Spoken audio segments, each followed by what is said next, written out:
বাংলাদেশ দর্শককে আমি জানাচ্ছি, যদি আপনারা আপনারা যদি এখন পাকিস্তানের সাথে না দেন তো কালকে আপনাদেরকেও তারা হুমকি দিবে।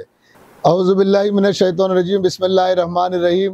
আমি বাংলাদেশ দর্শককে জানাচ্ছি যে হিন্দুস্তান যে পাকিস্তানের উপরে আক্রমণ করেছে, হামলা করেছে, এটা তারা রাত্রে হামলা করেছে, কিন্তু এটা একটা বুজদিলানা কারবাই করছে। যেভাবে রাত্রে হামলা করছে এটা যুদ্ধর খেলাফ তারা কাজ করেছে। কিন্তু আমরা যখন হামলা করব, ইনশাল্লাহ আমরা দিনে হামলা করব আর তাদেরকে জানায় হামলা করব। যে জাহাজ উপরে সে নাকি বড় গবন করেছে, যে এত বড় জাহাজ কিনেছে, এর জাহাজকে আমরা তো রেডি ছিলাম না পাকিস্তানে, তারপরও তাদের জাহাজকে আমরা মেরে এখানে তেজ তেজ করে দিয়েছি। বাংলাদেশ দর্শককে আমি জানাচ্ছি, যদি আপনারা যদি এখন পাকিস্তানের সাথে না দেন তো কালকে আপনাদেরকেও তারা হুমকি দিবে।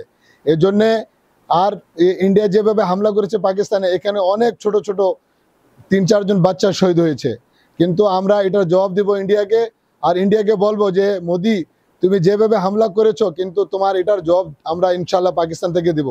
আর বাংলাদেশ দর্শককে আমি জানাচ্ছি, আপনারা এখন পাকিস্তানের সাথে দেন, আমরা পাকিস্তান আর্মির সাথে আছি, আপনারা পাকিস্তানের আর্মির সাথ দেন, একসাথে থাকলে আমরা ইনশাল্লাহ এখন মজবুত হবে, আর আমাদের এখানে আমরা মাথা উপরে করে বাঁচতে পারবো।